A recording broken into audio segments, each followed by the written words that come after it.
So this is a book for individuals to help them develop the capacity to step into conflicts in whatever situation they emerge in their life, whether it's with their families, at work, in their communities, on an international level. How do we look at what the basic actions are that we are taking in conflict and how that's affecting the outcomes?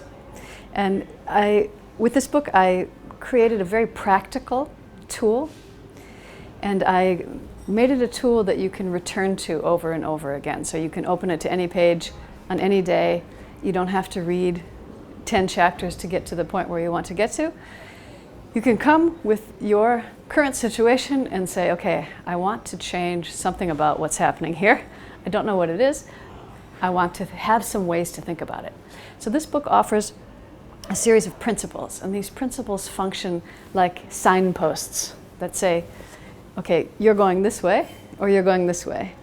And it can be a way for us to notice, first of all, what we're doing, and to notice how we're also interacting with others, because I think about conflict as action, because I find this the most useful way for people to start to look at what they care about in conflict, what's happening, and what might be possible.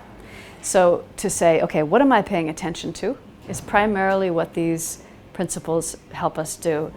And these are fundamental principles of action. So they're not formulas. They're not long systems that you need to agree to and get involved in. Instead, these are things that every day we can notice. Am I doing this? Am I going that way? Or am I doing this? And we can then decide if it's where we want to be going.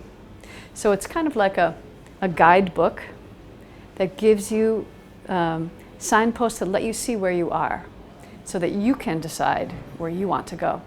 I think primarily that if somebody wants to shift the conflicts that they're in, the most effective thing they can do is focus on what they are doing, what they're thinking, how they're acting.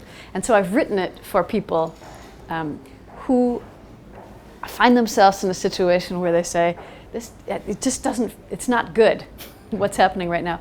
I want to somehow help change to happen by changing what I'm doing. So certainly it might be a book you buy as a gift. I would first recommend that you check it out yourself, do the exercises, and figure out what it is that your role is in the situations that you see as problematic.